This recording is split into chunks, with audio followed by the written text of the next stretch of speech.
We're often bashing the web development world that it sucks and it's bad, but at the same time, desktop applications will never have the same deployment platform as web.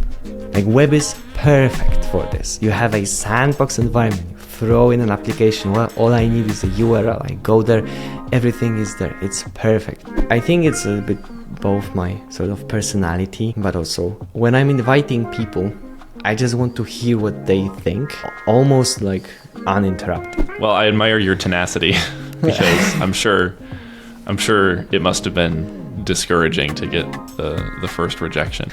Yeah, but also, you learn a lot through that. It's a growing experience. Well, in any case, welcome everyone to the 100th episode of the Wookash Podcast. I'm your host, not Łukasz.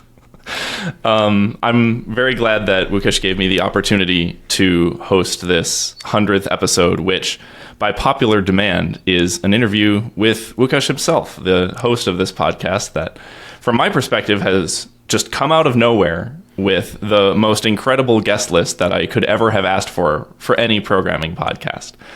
So I've loved seeing this amazing little thing come out of nowhere, and I've loved all of these conversations. There's a lot I love about the podcast myself. As a listener, the way that he approaches his interviews and the way that he prioritizes what they have to say. So I'm very honored then that I get to come on and actually interview the man behind it himself. So I've got, my own list of questions here. I hope that you all enjoy this insight into Łukasz. But let's start things off the same way that you start everything off. How did you get into programming? First of all, I didn't start like when I was 5 years old. Like usually some people, like Ryan Fleury, started when he was like 6 years old. Like this gives you like such a boost to generally like programming skill. I started off, I think, like end of high school, beginning of university. We desperately wanted to make a game. And actually the first episode of this podcast is me and my friend Kacper, and we talk about a Stellar Asylum, which was a Android local multiplayer game, mobile game. I think it's still up, by the way, on like Android, but not on iPhone, unfortunately, because we couldn't like pay the fee and then like have a MacBook and like have an Xcode to like. So, and we started this as a Unity game. It was meant to be played as a local multiplayer. So you have like one phone and people just like have one button, because like the design was flawless, by the way. You have a phone. It should be like a bigger phone, ideally. You have one button because like you cannot have like more than one, because you would like fit more your fingers in and it would be tricky. So in each corner you have a button. So it's up to 4 players on one phone. And you are running around on this like space station. If you tap the button once, your guy is flipping and he runs the other direction. If you tap twice, it jumps. And if you hold your button for a couple of having like second or and a half, it performs a special ability. And we have different characters. They were called prisoners.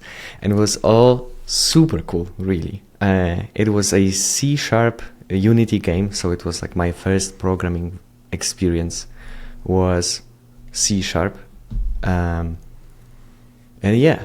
And like I remember like struggling with understanding like inheritance, because at some point we knew that it's like we need to have more than one prisoner, but they share some code, but like they share some logic, but like not all of it is the same, and like we need like figuring this out was like crazy.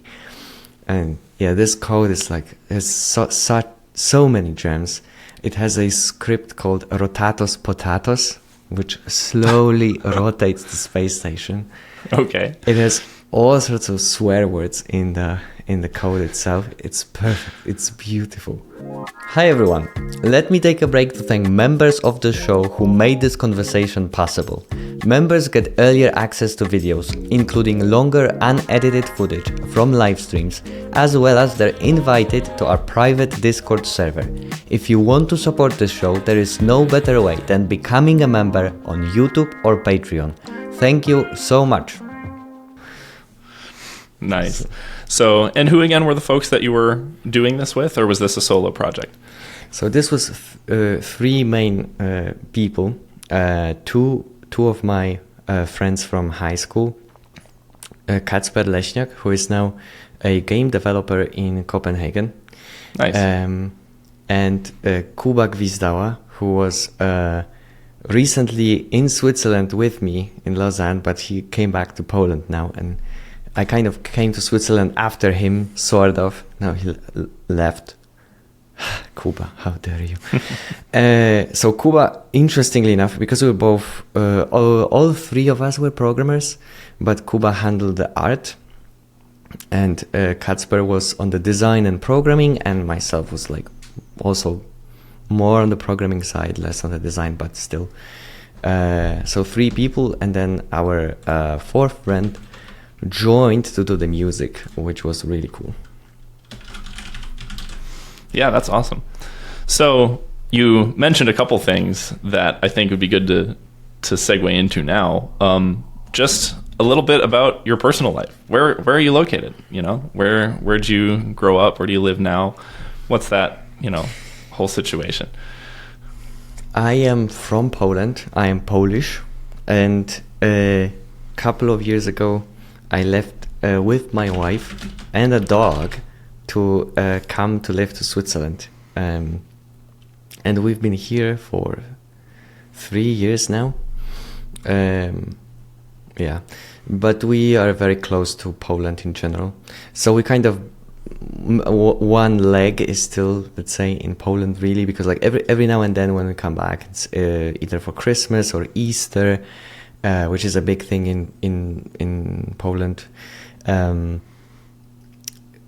Like we always meet with friends. Like it's not like we kind of cut the ties with home country.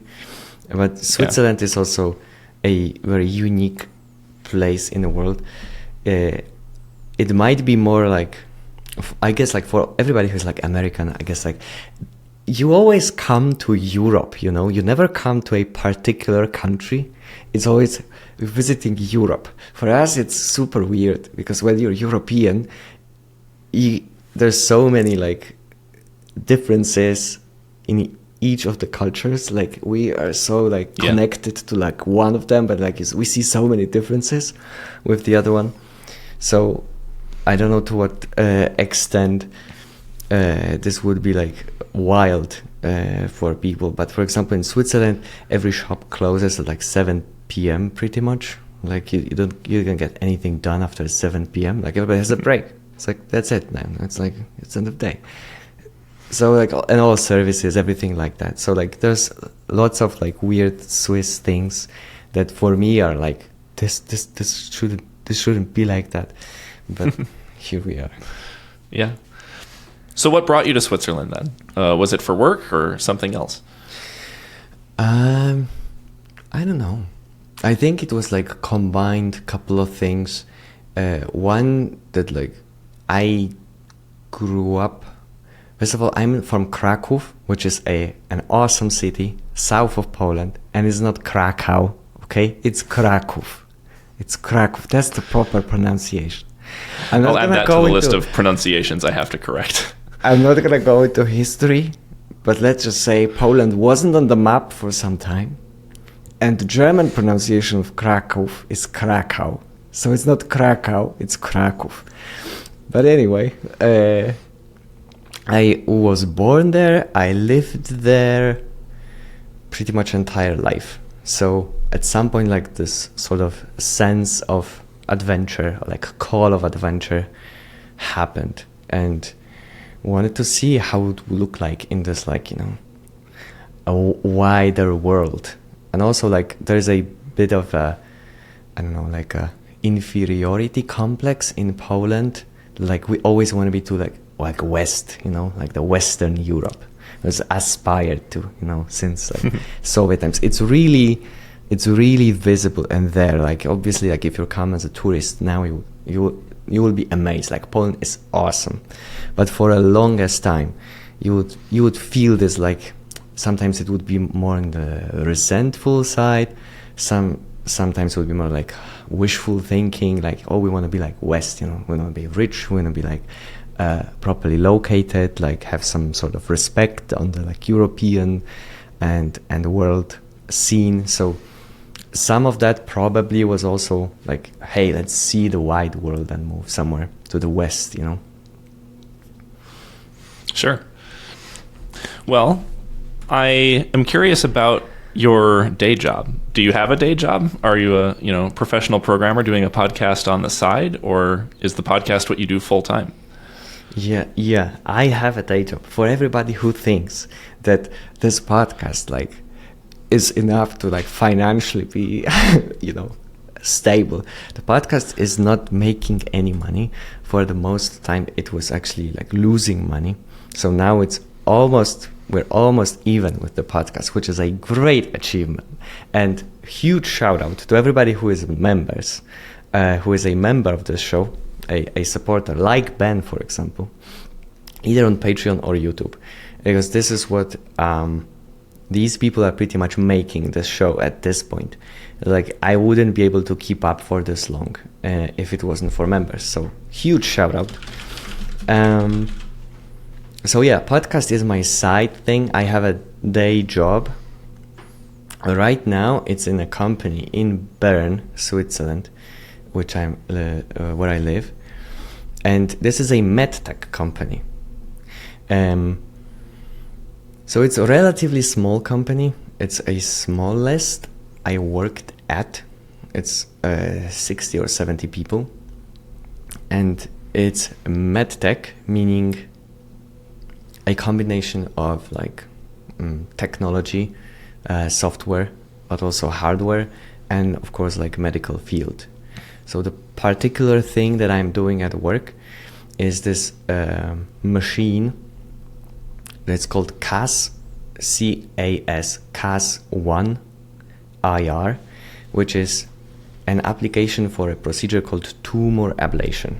So it's from the oncology side of things. So if you have a tumor, normally, for example, tumor in the liver, and you would like to get rid of it, if the tumor is small enough, you would go to the hospital and have a surgeon cut you open and cut the tissue out and sew you back, which is a hugely invasive procedure. And there is a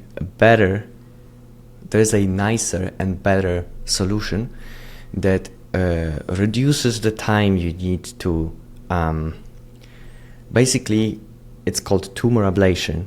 You are put into anesthesia, so you don't breathe that much. You go on a bed and you have like a needle sticked in, and with our software you can do a CT scan, see exactly where the needle is, where is the tumor. If it's here, you can ablate the tumor, meaning you can either use high temperature to burn the tissue, or you can zap it with like electricity, or you can freeze it. Lots of cool things.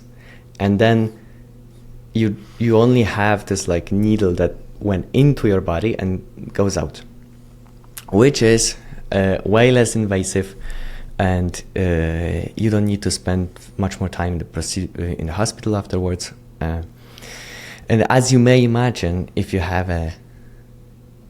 need to have an application that's helping you with that, it will obviously run Windows, you know. It will be a platform on the Windows with an application on two screens that shows you like what's going on. And we have like 3D rendering and we have 2D slices of like CT scans. But to me, like the idea that like there's a Windows underneath, and like we do all our best not for Windows to update in this like critical moments. And you would think that like there is a version of Windows that is, because there is one, it's called LTSC, like long-term kind of like limited update stuff. Yeah. It still has ads. It's still Windows 11. It still has like all this weird stuff. Like you still need to fight the clutter. Like it's not like bare bones Windows. So anyway, yeah, that's my day job. The idea of advertising to surgeons as they're performing surgery or whatever is awful to me. I don't know. Like you obviously like you have admin privileges. You set up everything. You set up accounts. So like we pretty much like disable whatever we can there. But every now and then, like you didn't disable something, and it's like Microsoft Edge first time experience. Like walk you through like 4 times to use AI, and I'm like, bro, like we're not there. You know, we don't wanna see this now in this context. No. Oh man. So what does your contribution to that software actually look like? It sounds like there's a few different components, but it's not like, there's a clear back-end, front-end split, for example. So how is that software organized, and what parts of it have you worked on? So for this particular part, because it's not it's company is doing more things than just this product. But for this product, we're actually selling an entire machine that has the aforementioned Windows inside, with 2 screens and a high quality camera for tracking. And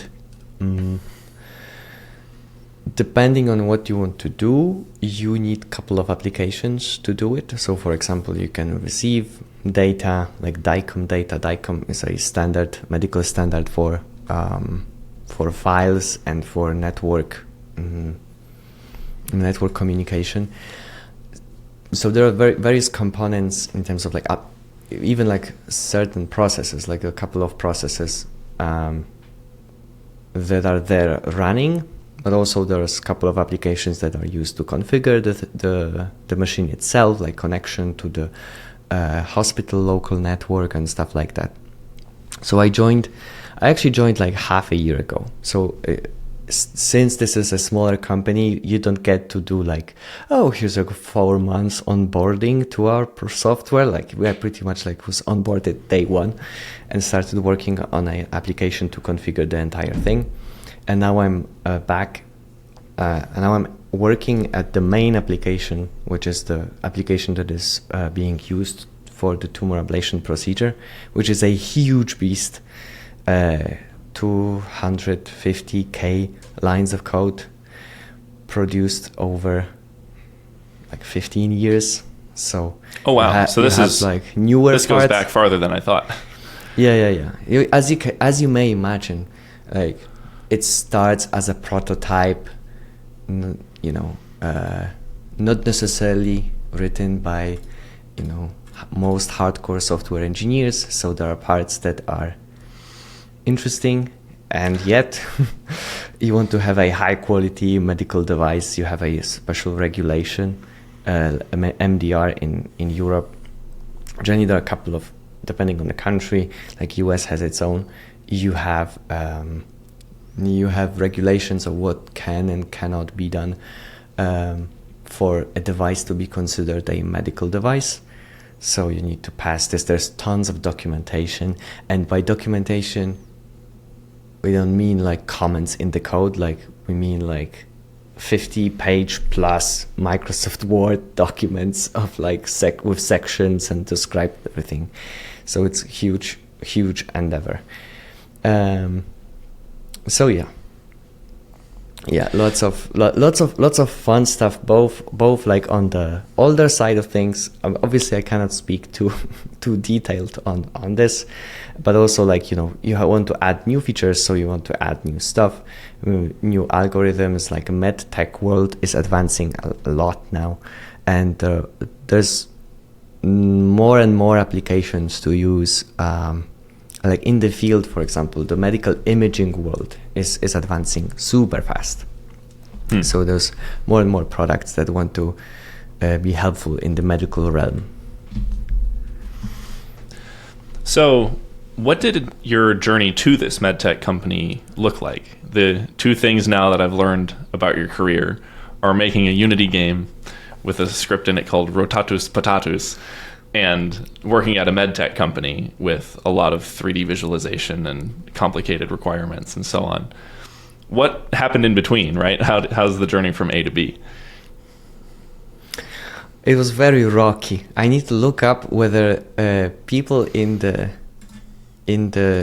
Q&A already submitted one question, because I know that there are a couple of friends listening in, and if you are like if you know me in real life, one thing that you know about me is that I changed jobs a lot. Okay, a lot. I have listened to, I think, like Casey Moratori, Handmade Hero, generally Jonathan Blow, already like 5-6 years ago. And I started working maybe like, say, 7 or 8. Oh, here it is. Kuba Gwizdała is in chat, who was working with me on Stellar Asylum on YouTube. So once you get into this sort of, once you enter this world and you try to think about software as a craft, as a thing that matters and it's important to do right, it's sort of like nagging at your brain when you join a company and you have this huge product and it feels like nobody cared about this. And there's many products like this that are super successful and they bring in tons of money, but they are just awful to work with. And I always wanted to understand what is going on lower, like on this lower level.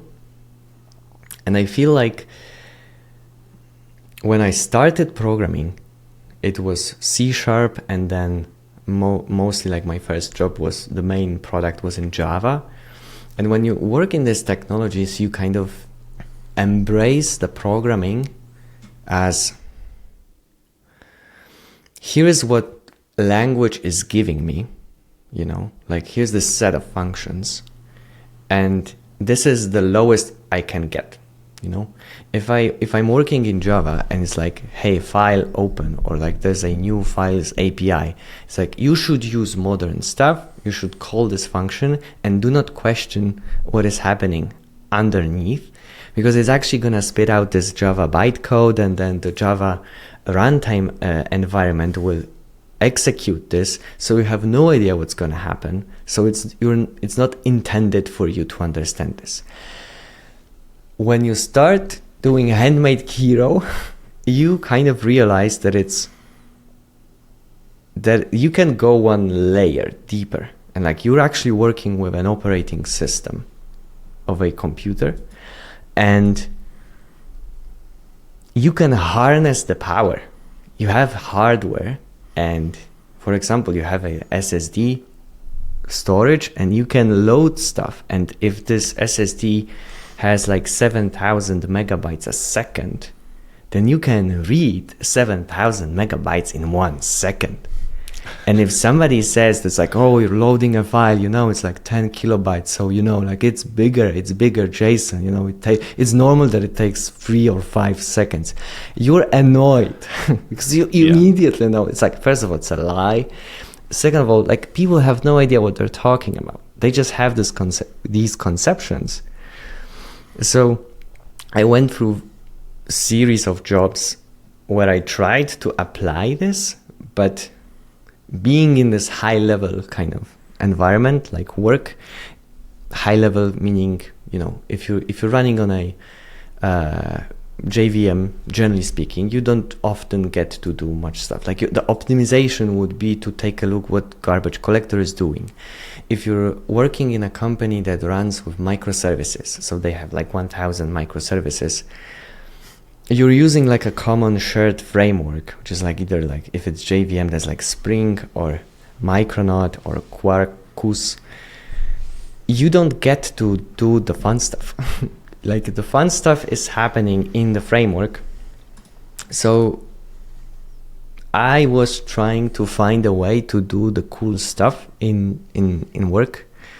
where I could actually see this.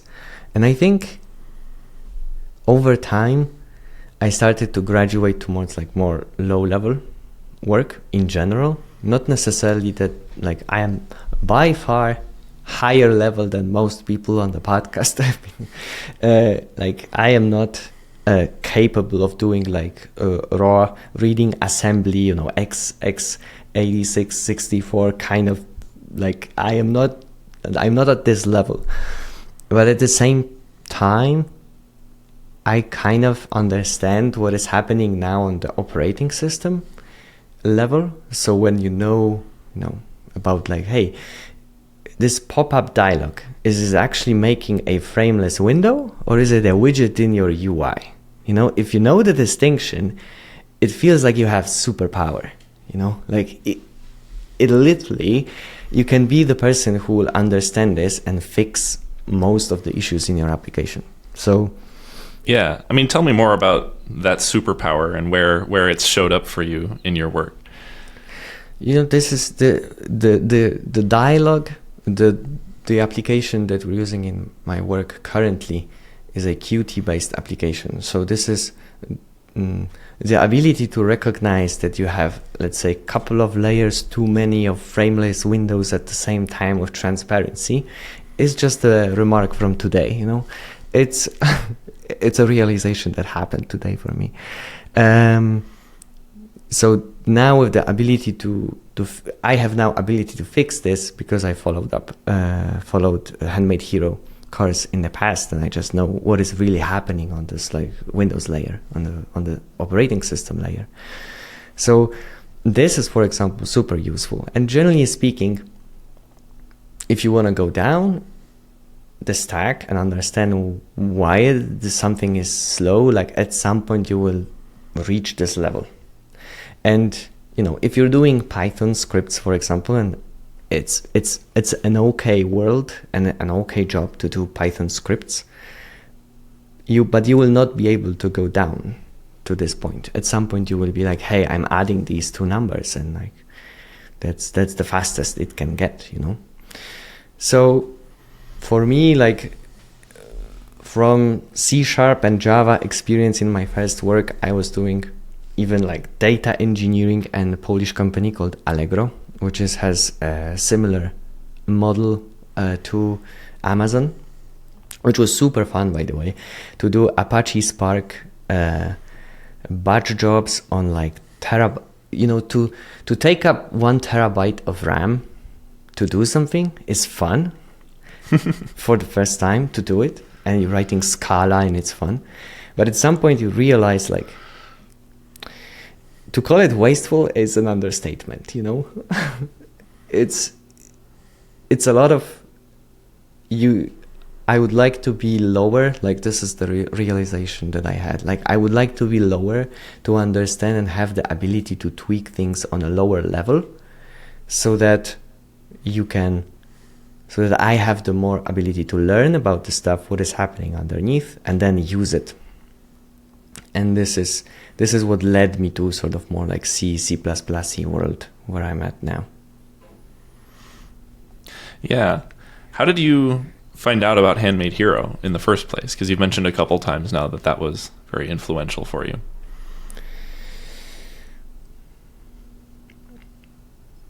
I don't know when was the first time.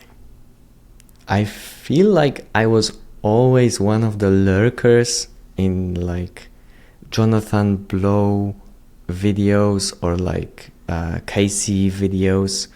You know, at this point, Casey is doing, for example, stand-ups with Primagen, and it's more like he kind of broke into the web dev world through this a little bit. You know, like people from web dev world know about him. And even when I was in university, I remember discussing with professors about like the concept of like using a cache, you know, because I've heard something on a YouTube video either from like Jonathan Blow or something. And when I would bring up like Casey Muratori or like Jonathan Blow and like game people and like game programmers, they would be like, yeah, these are like super hardcore, like nobody's doing that, nobody's doing really that, like no, it's sort of like this kind of, I don't know, I don't know actually what's pushing people to do that. Instead of saying like, hey, that's super interesting, tell me more about it, you're kind of like, no, let's not go this way, let's do TDD and stuff. Yeah. So, well, let's talk more about that for a little bit. I do realize now that I forgot to put university on my list of questions, so patch that in somewhere. Probably not. But what was your experience like? Did you study computer science, and what did you think of your computer science knowledge or your computer science education sort of at the time and now in retrospect? Yeah, I studied computer science, the engineering degree, like a bachelor degree, and then I've done masters on game development to different really? universities. Yeah, and as far as like the curriculum,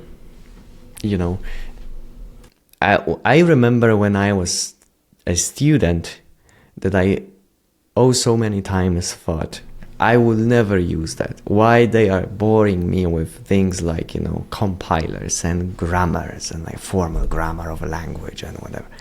And now I'm like appreciating those parts, and I'm more worried about the, courses that are like, hey, Android, let's make an Android app, and then this would be like your course. It's a little bit silly to go to university to do like an Android app as a university course, I would say. And there were lots of course, like there were like UML stuff, there were design patterns. We had an exam where we were given pieces of paper, and we're supposed to use 4 design patterns and code them up on a piece of paper in like 90 minutes, and expected exam was 4 A4 pages of handwritten code. So there was that as well. Man. And when roughly was this? 2015 I started studying. Okay. Very, very similar to the time then that I was in university. And I didn't have as much of the UML as you did, it sounds like, but but I definitely learned about design patterns and definitely feel similarly about how much value they've provided to my trajectory as a programmer. So my condolences there. And yeah, I am curious how you felt about it at the time. Like, what was your impression of things like design patterns and UML at the time that you were actually taking those courses versus today? So I made a mental switch. I didn't like design patterns ever. Like, this is not a mental switch. I never liked them, never did, and I'm not liking them now. But I was a huge like clean code boy at the time. My first like serious programming language and my first job was in Java, and this like clean code style of programming was kind of opened up, or like cleared up, and sort of paved the way to make like, oh, now everything makes sense and it's like so easy. But it also helped me, like, oh, we were doing like code review, and now you can say like, hey, this should be named differently, And so it's like, yeah, you made a comment on like a senior engineer pull request, like it felt so good. And at this point, I'm like, wow, bro, like seriously, we're gonna discuss now like the name of the variable, like, and it's often, people would ask to switch something like, and don't use invite, use invitation or whatever. It's like, it doesn't matter, okay? We're missing so many technical parts in the pull request. So why are we spending this much time on this? Like, so I switched from being a huge clean code nerd back in the day into more like, hey, I am more interested in how this works, and what can go wrong, like what are the edge cases, for example, in terms of like what do you check on a pull request, than naming and the conventions. This kind of grew away from, but and the same, I remember discussing this with like one PhD student back in the day. I was really annoyed that we had like compilers, but now I appreciate them. So I've done this mental switch. When I was learning, I was like seriously interested in like, hey, with the application side of things. And now at some point, after understanding that there's this sort of vicious circle of like people squabbling about like, oh, what's the best architecture, with no attention to what is happening underneath in the program. Like there's this physical reality in your hardware, like literally where you like, am I standing, here's my PC, like it works in a very specific way. And for me, it became apparent like the important part is to understand how it works and to map whatever I'm writing to be mapped nicely to what is running there. So it definitely like clicked for me at some point, thanks to people like Casey or Jonathan Blow putting up videos unprompted. Yeah. So was it things like Handmade Hero or Jonathan Blow videos that dragged you away from clean code, or was it just your personal embarrassment at what you were doing in code reviews?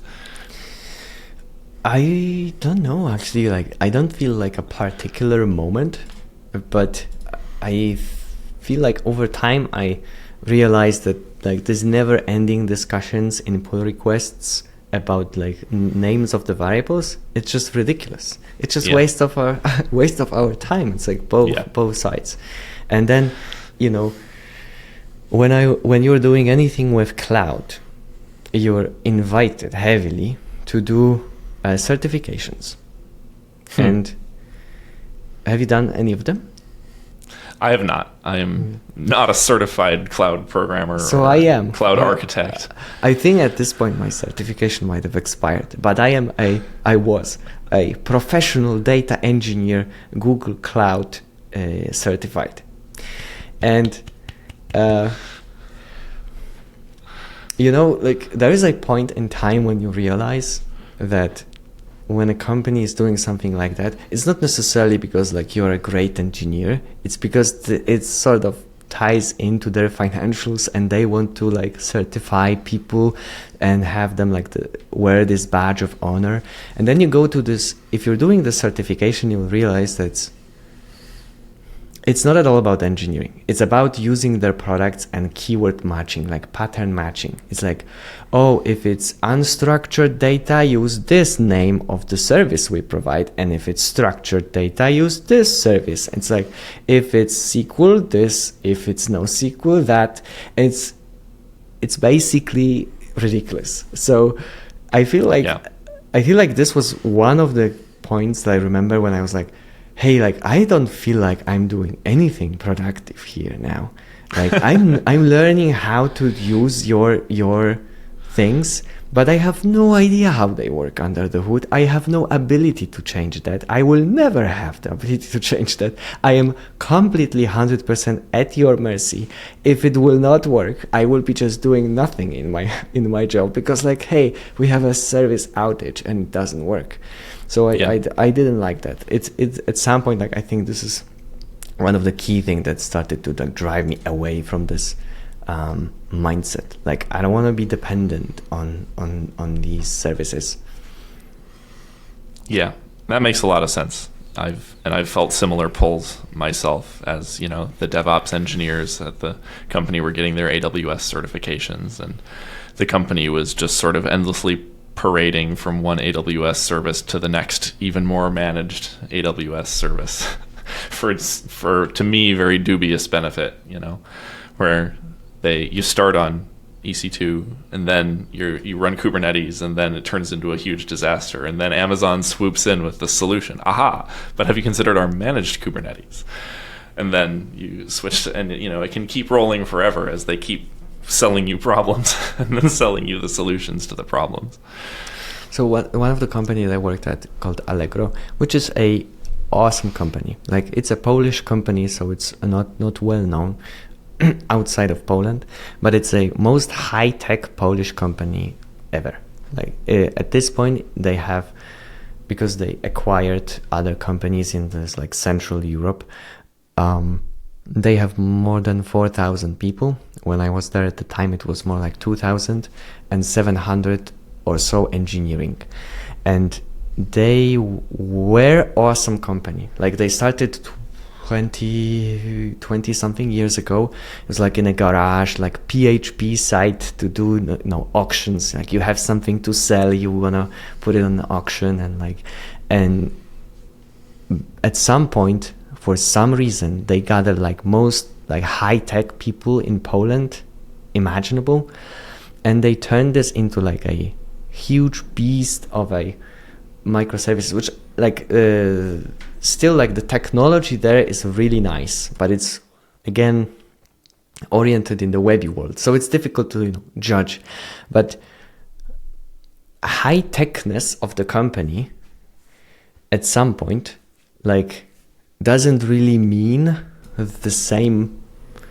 Your company can be high tech, and I think like Allegro is a great place to work, but you would not learn much as an engineer. You will not learn, for example, in this company how computer works.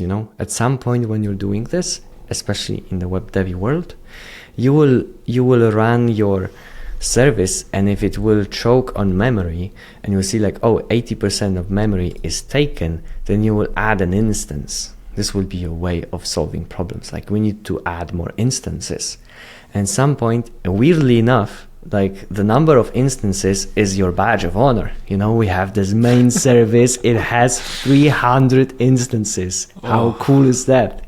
Yeah. And it shouldn't be your badge of honor. You should work towards minimizing the number of instances, because it minimizes your bill you pay for cloud services. But also like, hey, if you are given X amount of resources, the efficiency of you using those resources matter, right? Yeah. So, yeah. It is funny to contrast some of that against my own experience, and I'm glad that there was something to pull you toward a different set of values about what you should be prioritizing in your software, because I totally agree. I am far more impressed by somebody who can run on 3 instances instead of 300. But that's also an interesting divide. Like, I am on this podcast, I often interview people that are coming from a game programming side of things. So when you think about this as a general problem, they are writing a program that will be then running on a machine, and it needs to run as optimally as possible, ideally, right? So they don't have the ability to add an instance. But right. At the same time, you have this other family of developers that they are just trained on, here is React, how you write React, here is how you write backend, and now frontend is something separate from backend because hypermedia we don't like, and now it's like your model, and if it doesn't work out, you add an instance, and at this point, these two groups barely talk to each other. They both consider themselves like, hey, we're programmers. On tech Twitter, they will be fighting, and they will feel like they're the same job. Like, to me, they are two distant groups. And one of the key ideas of the podcast was to, over time, like, see those two perspectives and maybe a little bit merge them. Like, I am more heavily now focused maybe on the game programming side, but there were people like Carson Gross on the podcast who made HTMX, Delaney who made Datastar, also hypermedia framework. There was Andreas Kling who's making Ladybird browser. One of the ideas for this podcast was, and still is, to sort of bridge the world and point toward more of a sort of serious engineering and highlight like people who are doing crazy good work in both of these spheres and sort of make them see also the world on the other side. Yeah. Because like we're often bashing the web development world that it sucks and it's bad, but at the same time, desktop applications will never have the same deployment platform as web. Like web is perfect for this. You have a sandbox environment, you throw in an application, well, all I need is a URL, I go there, everything is there, it's perfect.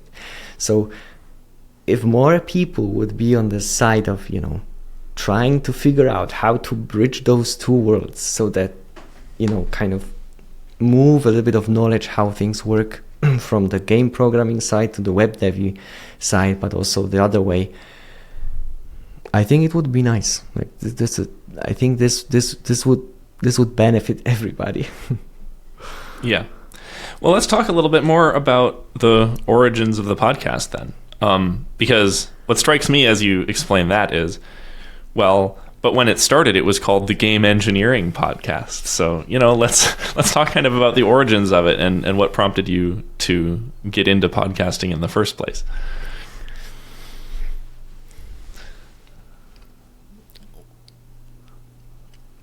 You know, when you ask people who made their like star game, like they made their first debut game and it was like incredible.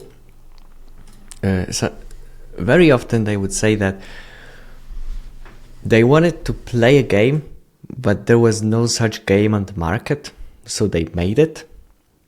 And this is a little bit how I see the podcast, which is every now and then you would hear an interview with Jonathan Blow, for example. And by the way, if anybody didn't notice, I'm a huge fan of Jonathan Blow.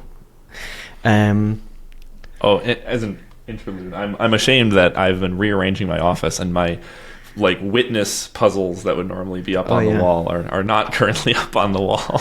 It was on the podcast with you. Yes. Right? Yeah. Yes, it was. But now I've got that thing back there where I don't know how to point here. That thing. And so everything's been rearranged. Anyway, sorry for the interjection. So the idea was that sometimes you hear a podcast host that would ask a question, and Jonathan has this way of forming an answer, like formulating an answer, and like he would go on this level and then he would drop into another level to give you more context, and then you would drop into another level, and at some point I guess like 50% of people might be even lost where we are at the conversation, but like listening to the entire thing is actually quite interesting because he is one of the people who are thinking through this very often, and most people daily, including myself, don't really think. Like we just kind of do the stuff that we need to do, and he thinks a lot, and every now and then the podcast would just interrupt, and I would be like, why? Like you've seen that the thread is still not there, you know, why would you interrupt this? And I think it's a bit both my sort of personality, but also when I'm inviting people, I just want to hear what they think, almost like uninterrupted, you know. I would interrupt to kind of understand, make sure that like the context is there, like that I understand, but let them finish their thought. So one of the main ideas for the podcast was to invite those people to just share thoughts about programming, engineering, how they made games they made. And often engineers don't really get the platform to speak about it. Like they're not the most they're not the forefront, you know, they're not the most PR oriented. They don't really want the spotlight anyway. So I wanted to like search for those people who are making stuff happen, especially in this like weird world of graphics programming, which is very interesting to me, and give them a space to just say what they think and almost uninterrupted. This was pretty much it. And since I was, and still am, crazy interested in game programming, I wanted to, when you were starting out the podcast and nobody has heard about you, you need everything that you can muster to convince people to come in. And name is a key thing. Now, I started with Game Engineering Podcast, and I wanted to continue with that. Because I wanted to give the idea for the potential guests that the idea of the show is to talk about engineering, the real engineering. This is why it's engineering in the name. And then game engineering, because it's mostly more low level than usually. So that's why it started as Game Engineering Podcast. I'm assuming that we're kind of segueing into why it changed. Well, I am curious, right? Because from looking back through the list of episodes, I mean, you did a lot of episodes under the Game Engineering Podcast moniker, but then eventually decided to switch to just the Wookash Podcast. And yeah, what motivated that change? Every now and then I would reach out to somebody who would be a huge hero of mine, like Andreas Klink. And he's not working in games. He's making browsers. And I'm there with Game Engineering Podcast. And I'm like, hey, Andreas, I would really like you to come to the podcast. Andreas, please, Andreas, come. And he would be like, oh, wait, but Game Engineering Podcast? You know that I don't have, I have zero connection with games. I'm like, let's not worry about the name, please. And then there was at one point, I just couldn't. I reached out to Inigo Quiles, okay? If you don't know Inigo, he's there's no other person like him. He's if you're a jazz musician, you kind of internalize different instruments and you're doing things off the cuff. You're playing instruments. If you're Inigo Quiles, you did this for math. So you internalized math to the point where you see a function and you know how it will look like. You internalized graphics programming to the point where you know how to program this. And you work in movies, so you know what pretty looks like. And you have all these things in your head, and you can just invent from math things that look just stunningly. He worked at Pixar, and he basically was making half of the movie. When people were doing sculpting and characters, 3D characters, he would be, doing all the lush greenery in the background, given half of the budget they get for the characters. All of that, in his mind, laying out math procedures and runtime, absolutely crazy stuff. And Inigo, when I reached out to him about the podcast, he told me that he's not sure because he doesn't do games. And I was broken. I was shattered, okay? And I couldn't continue. I was like, look, if this name will be a deterrent for some people, then I gotta change it, immediately. And I changed it soon after.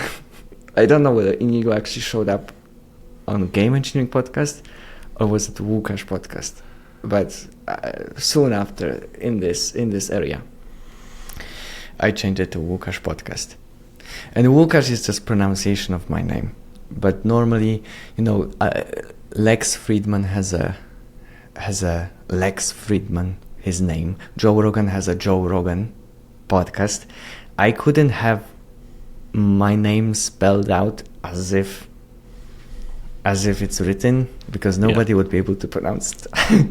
And since it has a Polish character in the first letter, it just immediately stops people because they didn't know what to do with it. So I changed it into like English-friendly pronunciation of my name. So if you say Łukasz, it's how you would say my name in Polish. Yeah. Well, that is, I figured it probably had something to do with wanting to expand beyond games, but I didn't realize it was an active deterrent to guests appearing on the show. That's really funny and kind of sad, but you've certainly had a pretty stellar guest list before and after. Are there any guests that I don't know if you'll even be able to answer this question, but are there any, like, who's your white whale of a podcast guest? You know, the podcast guest that you'd absolutely love to have on, but you're not sure you'll ever land that guest opportunity. There's like 100 of them. Like, it's, we're at the 100th episode. I think there's like, John Carmack, Gabe Newell, Mike Abrash. I will come back to Mike Abrash. It's really tricky to, Doug Church, for example, Chris Hacker, which is pretty much like OG game programming people. When you have seen like the OG game jam organized by people like Jonathan Blow, Casey Muratori, Sean Barrett, like Doug Church, everybody was there. Like pretty much everybody was there. John Carmack, Mike Acton, for example, is also on the list. But also on the game side, there are people like Lucas Pope, who told me that he's not a fan of interviews and he's not planning to come. Alas. Mike Abrash told me that he will come after he retires, but he's not sure when it's gonna happen.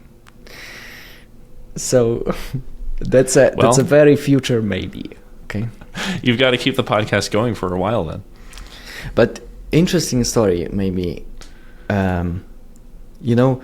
Casey Muratori also told me that he's not gonna come because back in the day I invited him when I didn't really know what I'm doing.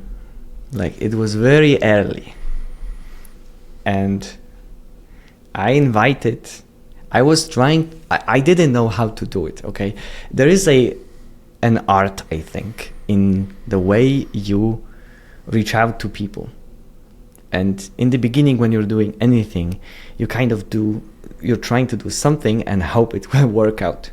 And it often doesn't. And at some point you just get, if you take this as a lesson, you can kind of adapt and think about better ways to do stuff. So my first invitation to Casey was a sort of from a email template that I had, and I switched out names.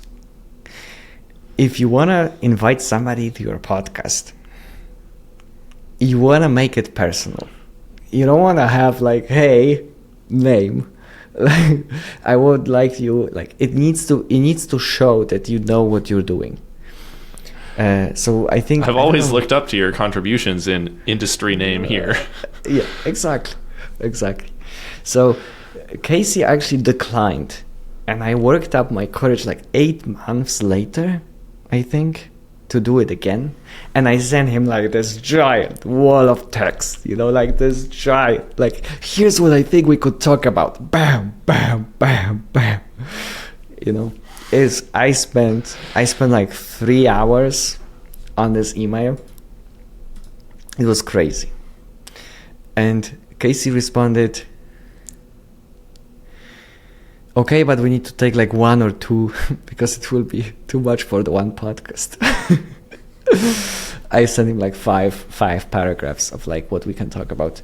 And Casey has done this when this show had like 400 subscribers, which in YouTube terms, it's nothing. At this point, it's 18,000, and it's still not much. By the way, subscribers count on YouTube now, it's a vanity metric because everything is driven through recommendation system. It no longer matters. It's more like, hey, I have this much and you have this much. It doesn't make any sense now. It just kept to send the plaques, I think. I'm not sure. But anyway,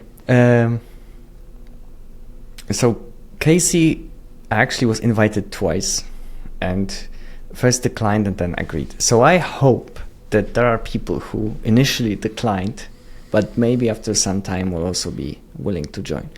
We'll see. Yeah. Well, I admire your tenacity because I'm sure it must have been discouraging to get the first rejection. Yeah, but also, you learn a lot through that. It's a growing experience. I think that's how you need to look at this. And generally, if you're applying for a job, it's the same. You're not rejected because like somebody like didn't think you're worthy enough or whatever. It's more like, hey, like they were given some series of candidates and you compared to them didn't look that well. So what can you do to actually look better next time? And people in the chat are mentioning Sodding. Sodding also declined. So, and he declined in a way that I don't think reaching out again will change anything. Can I pause and ask what chat you're looking at? Because the Twitch chat seems fairly quiet, but is there another one I should be looking at for? There is also YouTube chat. Generally on YouTube there is more people. Okay. I just want to make sure that I'm able to see people's Q&A questions at the end and that kind of thing. So sorry for the interruption here while I pull that up. It's all right. And also I can paste the link to the Q&A questions. Oh, I did not know that was a thing at all. We can actually take a detour into the live Q&A, like, because people are generally, I ask people to submit if they have any questions, like serious questions, to use the vibe coded website with jules.google.com.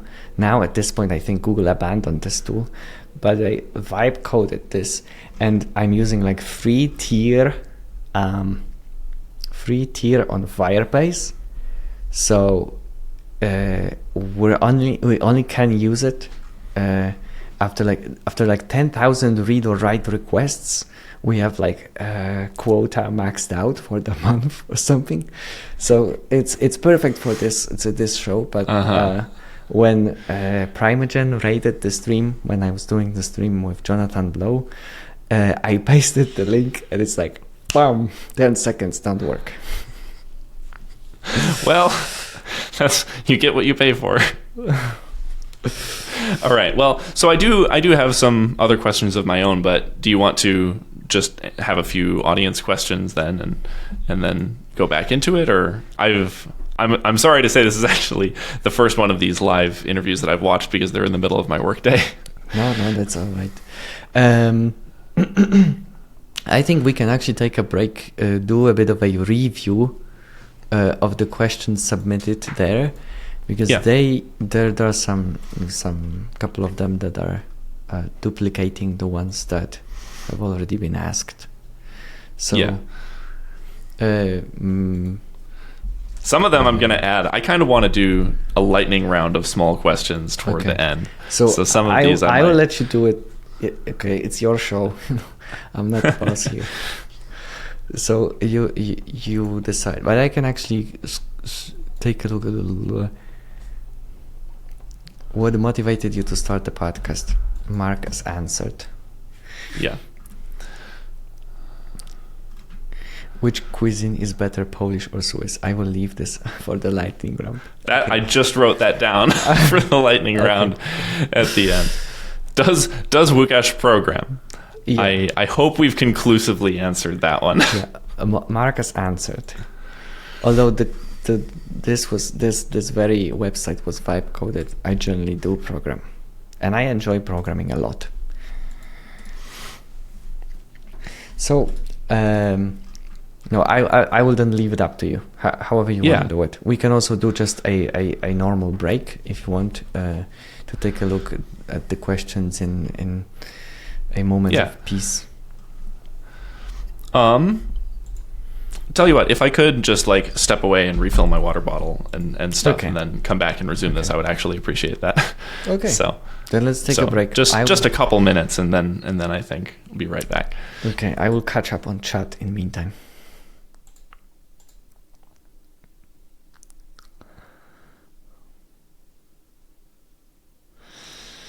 Medical tech in land of chocolates.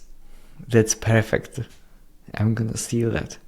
And by the way, I didn't want to say that sodding was like disrespectful or anything, because it seems like people might have understand it. So like he just said that he's not interested in the interviewee part. Why isn't Łukasz on the left? Well, Riverside, which is the platform we're using for the podcast, is very limited towards the arrangement of what you can show. So we don't really have the ability to swap that, unfortunately.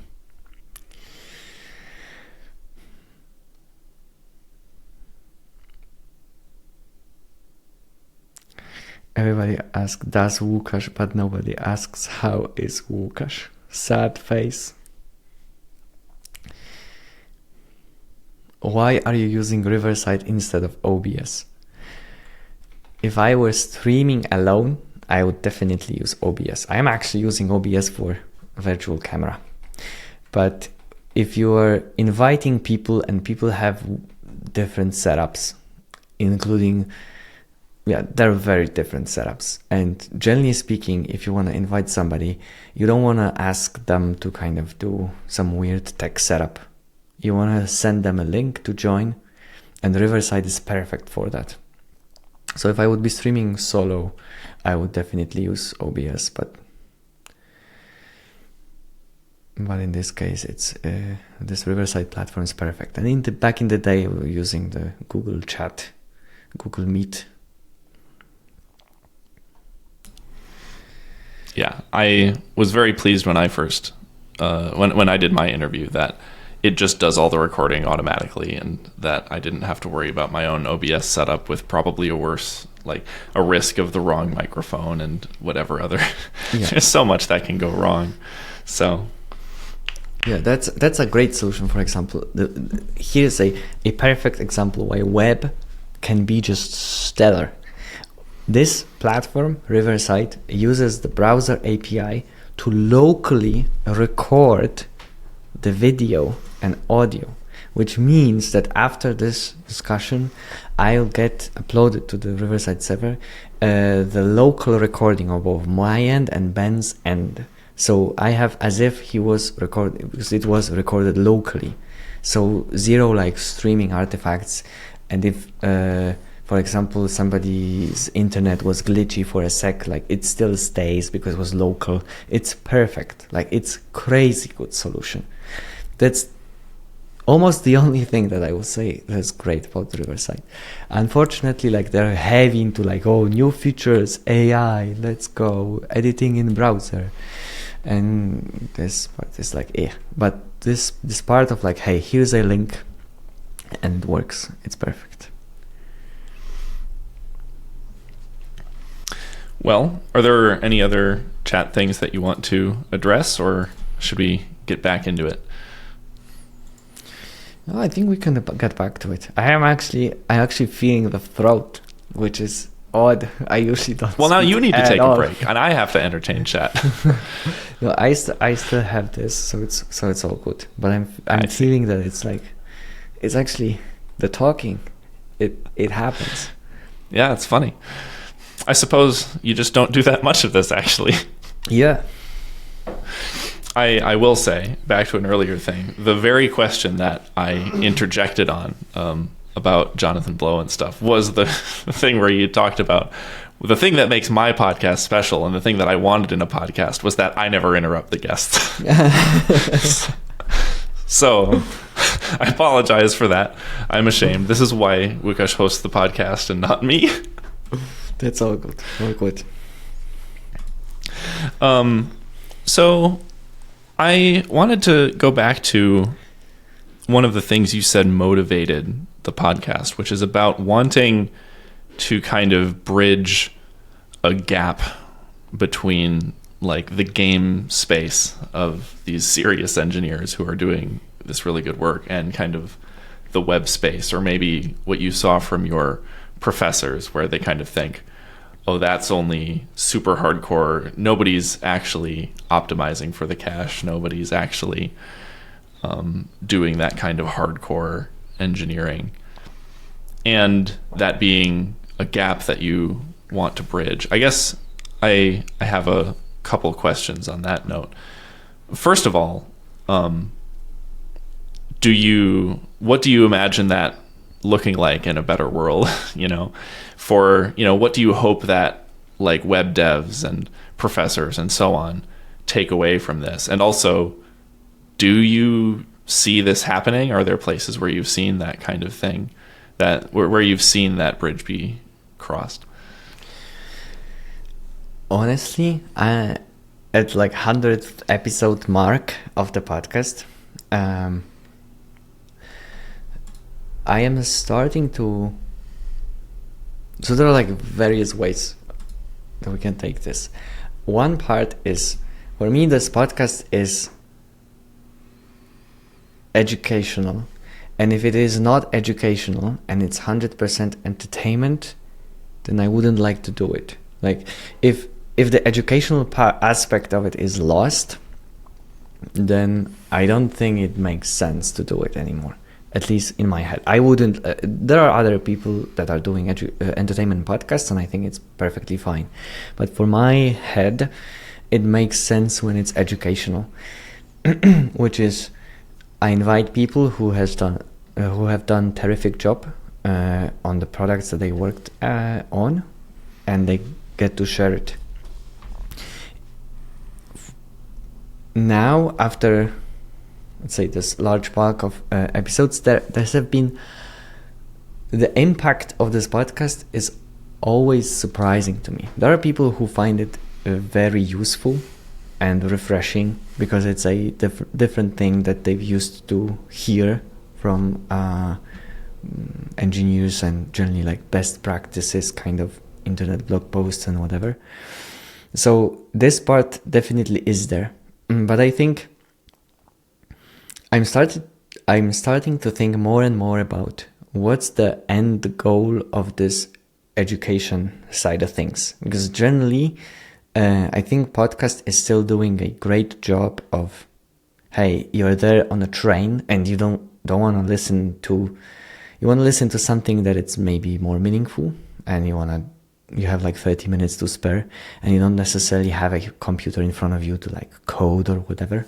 You can then listen to the podcast. At the end of the day, in order to truly learn something, you need to try and apply this.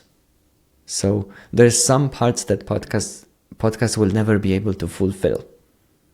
And maybe in the future, it would be nice to push towards something more also concrete, which would be...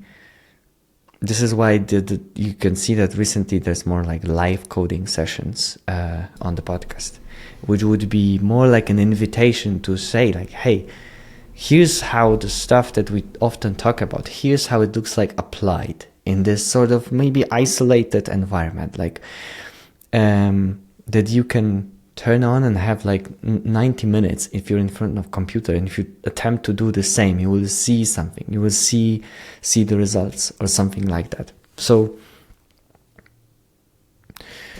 Yeah, I was going to ask about that because it's been fun seeing you revisit some podcast guests like Anton Mikhailov or Ginger Bill, and to sit down with them and really get even more into the weeds on something technical, right? And dig more into how they work.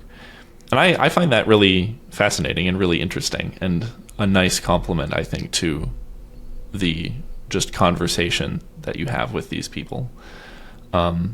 So is that the kind of thing that you want to do more of in 2026, that you want to just keep in the mix, kind of like it is now? Definitely. I want to do it more of that, but it's, as you may imagine, it's more challenging because if you think about it, in a sort of like a systems thinking kind of approach, then it's way easier for somebody to agree to have a chat than to say like, hey, here's how I code, and like you show the screen and now it's like pressure on you. And it requires kind of a specific personality to just want to do it, or just some experience, or a mix of both. But for me, the podcast has the educational value, and whatever I'm doing within this Wookash brand now, it kind of aims to bring in this sort of handmade world, or more like low-level programming, or sometimes like I call it serious programming or serious engineering, to be like, hey, here's how it looks like if you know what you're doing, okay? Like if you're looking for people that know what they're doing, this is how it looks like. And also people have wildly different setups, like I'm like talking to Vyacheslav to come onto the show to show how he's doing things for a file pilot, for example. He's working in Vim, just like straight Vim. And Anton is perfectly capable of running like bare bones Notepad, like not even Notepad plus. He's like Anton is perfect. Anton is, first of all, I love the guy. We're friends, and second of all, he's like the perfect person to do the live coding stuff. He's done this many times. He worked when he was working at Dreams and Media Molecule and other places. He often was working with artists, and they were telling him, like as we now, like what they would like to see, and he was coding real life, and it's like this, like he's crazy good at this. Okay, like this is just it's crazy. So he's really good at this, and he can just talk. And he was given like these lunch at one point at Google. He has done like during a lunch break, he took a computer and he coded like ray tracing from scratch in like 30 minutes, and like he had the time for Q&A. Like he's generally crazy good at this. So it's really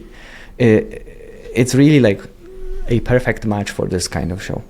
But then I think this educational value and this bringing the web world into it, I feel like on one hand it's kind of, hey, if you are an engineer like me who worked in a web environment and you've wanted to understand how this stuff works and what you can accomplish if you kind of are willing to step outside a little bit from the sort of well-known frameworks and stuff like that, then I wanted to showcase this. And I don't know, like, I don't think I have like grandiose visions of, some sort of better tools from AWS now, like Amazon changing their strategy to give, more information how you run stuff on EC2 or whatever. I don't think this will happen. But it's more on this like individual level. If you're a person, a software engineer, a developer, that you're kind of like in your job, like you see that you could do something more interesting, more challenging, but also it would be more rewarding for the stuff that you can make. For you would grow. Then I think this is this would be sort of this bridging of the gap that I meant. Yeah. You said that you seek out, well, that what you really want to highlight in your guests is, this is what it looks like when people are serious engineers, when they're, really good at their jobs. What sorts of things do you look for in a guest, right? How do you assess the, who is the kind of person that you want to come on the show, especially when you have, for example, suggestions of people that you may not have heard of before, and where you then have to go in and make a decision about whether they're the right kind of fit for the show? My process of guest selection is very messy, okay?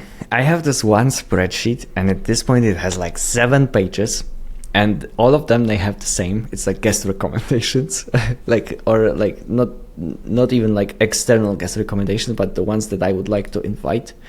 Some of them have dates where I sent something. Some of them has like this like pseudo state, like waiting for an answer or something, like kind of like, it's absolute mess, okay? It's not at all structured. And I always wanted to structure it, and then I create a new tab, and now we're at 7th, okay?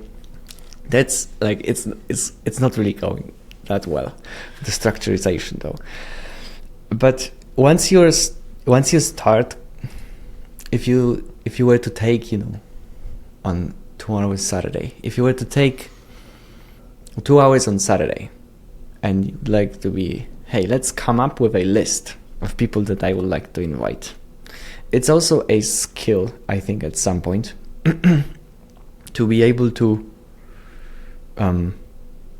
write them down and also prioritize them, and kind of like sort of expect where the person will land.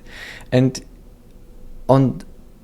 at the same time, it's a podcast, so if there will be different guests, they will vary in terms of their personality, talkativeness. Like, there was recently an episode with Andreas Fredriksson, who was a lead engine developer at Insomniac. He worked on Dots as well, a friend of Mike Acton. And he has such a direct style of communication.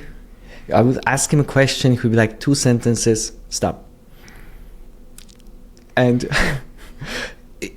you kind of like this. People will vary in this regard. Like some people are also, media oriented. So for example, Casey has done a ton of shows, so he knows what to expect. I know what to expect from him. I know how he will roughly behave, so I can like ask him a question, and 30 minutes later I can come in, because I know this happened already, so like so in terms of like, I'm not trying to screen guests for their kind of media friendliness or whatever. It's more like I'm trying to I feel like I'm building this mental model of who worked at what project or what game, who knows who thinks that this person would be good for the show.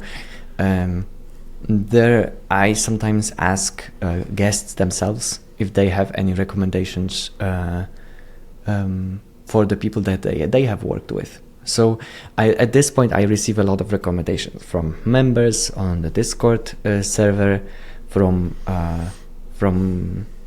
even some like people that would come up and just send me an email, just like straight out of nowhere, like, hey, here's a great book, I would like to see this person in an interview.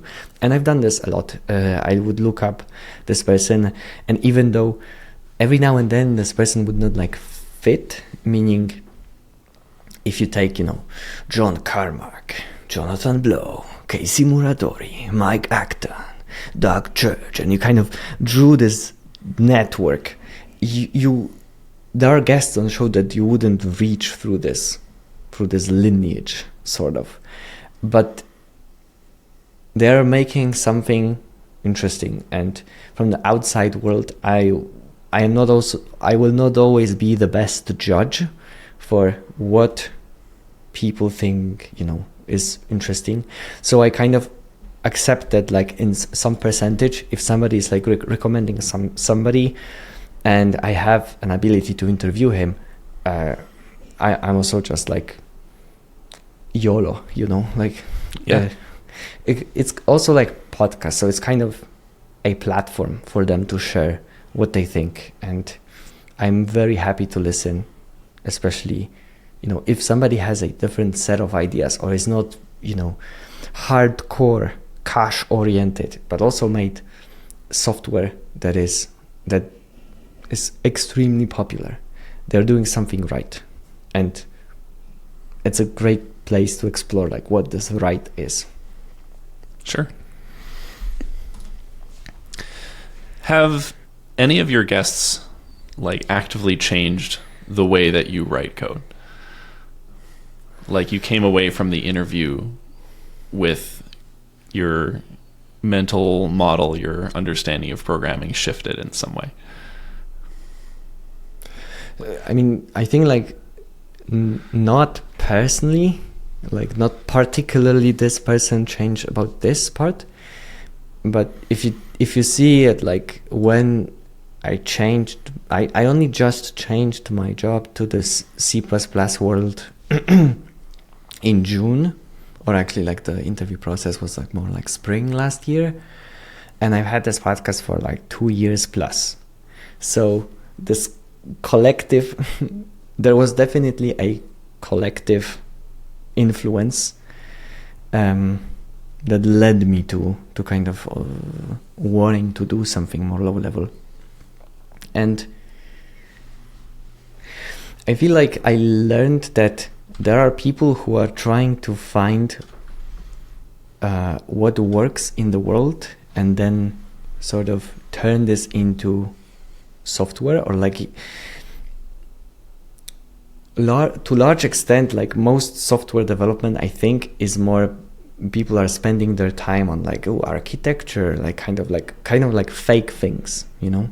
But at the same time, there are a few people that are trying to find, hey, for example, you know, in the neuroscience world, there is some sort of algorithm that happens, and how do you capture this, even though like hardware and your computer would work totally differently, and you cannot do this one-to-one, but how would you do it? How would you replicate it? How would you solve a given problem that is there in the world? Like the problem is undeniable, you know, like there's a challenge in the real world, and how you would do it.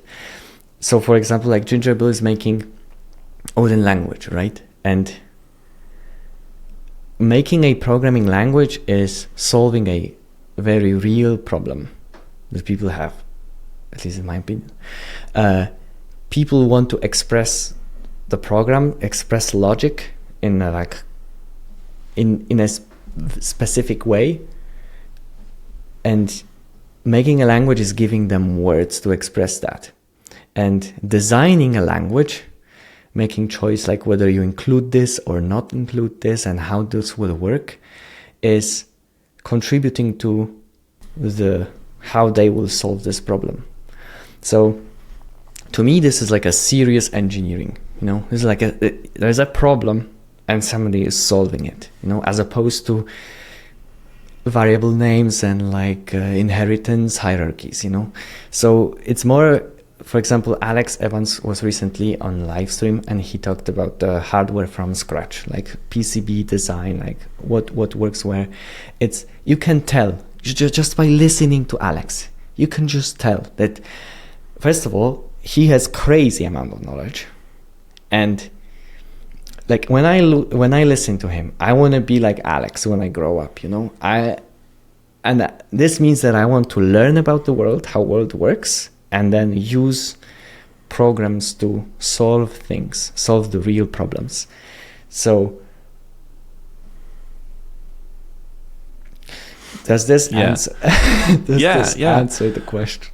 Well, so one other question that prompted for me is, how are you hoping to grow as a programmer personally in the future, right? Are there any big goals that you have, or areas of knowledge that you think you want to learn to be a better programmer. And like you mentioned earlier, so somebody who takes programming as a craft seriously. I think the mental shift that is happening in my head now is to because it's a still thing that I need to fight back, like this instinct to kind of, get into like, variable name thing. Maybe variable names I'm over now with, but I don't like complexity. And if somebody is like creating like a pull request and adds like tons of complexity, I'm always tempted to say, hey, can we do this simpler? But it's also like, at the end of the day, it doesn't help me grow that much. So, for example, in the medtech world, there are certain challenges. And I think despite like, you can work in a couple of places, but these challenges will be similar. For example, if you have a DICOM protocol and you have DICOM format, you will have, for example, you have a CT scan or MRI scan, and you will load this image. And to me, serious engineering would be the attempt to say, hey, how big are these images? Can we keep them in memory? Can we show them efficiently, right? Like, what's the expected time that we need to load? If there is a doctor that it's gonna make a procedure now, right? Like, does he need to wait for something, or these things could happen instantly? Like how he can smooth this procedure. There's like very concrete procedure of tumor ablation. How can we do things that would be solving the real issue that people have? For example, one cool aspect in medical world is the image registration that I asked Anton to code for the API for it, which is you have two images, like two CT scans or two MRI scans, and patient moved in between, or like CT scans, the time passes was 3 weeks in between two CT scans. So we obviously don't have like exactly the same image, but it's the same person. And like tumor might have like shrunk, for example, or grew bigger. So you want to map them, and you need to find like what's the 3D transformation that you need to match this. Like that's a real problem. If you wanna solve it, you can measure this, by the way, how good you are at solving it. You have various different images. Sometimes you cannot do it at all. Like that's the real problem that you can solve. So I'm hoping to grow in this direction, to understand how things work in real world, and then how to apply this through meaning using software as a tool to solve these problems. Are there any hobby projects that you hope to get to someday, or sort of major diversions in like, I want to build my own ray tracer, or I want to build my own XYZ? I want to build my own ray tracer. I want to understand what is the hardware acceleration for my AMD card, because I still don't know. And it's not like, it has a something from AMD, but it's not like CUDA. It's not NVIDIA, so it's not CUDA, but there is something, and I still need to know what is it. I want to build like a renderer in Vulkan, because I can wrap my head around building one in OpenGL, but I want to do it in Vulkan to understand what the heck is this API. And also, people are telling me that Vulkan changed a lot from the beginning, so I want to understand how this one works. And then there's like, somebody's mentioning Rock. I'm like, there is tons of things that doesn't work. I can't in AMD, so I would like to understand, and generally speaking, my hobby mind is always revolving around graphics programming. It's extremely cool, but it's also so time consuming and so hard. It's very difficult to have like day job, podcast, and the hobby that is like, like you cannot really come back on a regular basis to this type of hobby. So I'm still working out how to do it so that I have a little bit of time for graphics programming. But generally, graphics is always my hobby space. And now with I recently talked to Delaney on podcast, who made Datastar, and he really got me into Datastar. And now I wanna make a proper website for the podcast. like a dynamic one. I have a static one, where we would have some, I'm not going to spoil anything, but we would have some tools for people. And if you were a member, you would have more things to do on a website. But it's like barely any time I can squeeze it in. But it's so fun, by the way. If you want to do web development, try Datastar. It's really fun. Given that your hobby project energy circles around graphics, and given where the podcast started and your own ambitions, do you think eventually you want to make a game? You mean make a game or work in game development professionally? You tell me. Game development, as you may know, like as an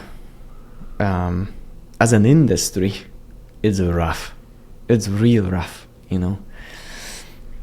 It's really weird because, like, on the one hand, you have tech industry and you have game dev industry. And as far as programmers are concerned, more often than not, in game dev industry, you're working more. It's more challenging. And you're paid half as much. And you often have bosses that need to handle a lot of pressure. So they sometimes take it out on you. So generally speaking, industry is rough. And also you can work on a project, and since it's a creative industry and it works like books and in music, it's, you know, there's this Pareto distribution of things that are being produced, and like the tiny proportion will get most of the spotlight. So if you're making a 8 out of 10 game, it's a bad game compared to, you know, the top. So it's a very difficult industry to work in. So this is real tough. And then I worked a lot. I spoke a lot with people that are working in game dev. In generally, you need to like it a lot, and it's very time consuming. It's more time consuming than a normal job as well. So this I don't know, but I would, and I still, for the longest time, and I have like 40 projects, I think, on my like hard drive with like various game prototypes, you know, started things. It's like it's always a go-to thing for me to be like, let's try it out here. Like the one idea that I had in mind, not that quite recently, was that, look, imagine, okay, you have a game where you need to go through on a 2D grid. You need to go through, follow a path, and it's a quite fast path. You need to like go exactly like after, so sort of like a snake thing. You need to match the steps, and it's super tricky to get down and to be super perfect. So generally you start this, you fail, and you can then play music, and music will have a rhythm that will help you. And at some point you like close your eyes and you do this and you make a level. And I wanted to make this prototype, and it didn't work. Okay, I don't know why it didn't work. I made it.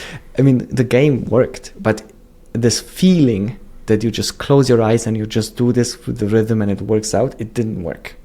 I don't know. Maybe it was missing something. But it's like, now you can either spend like, 20 hours trying to figure it out, try different things, or you can do a podcast.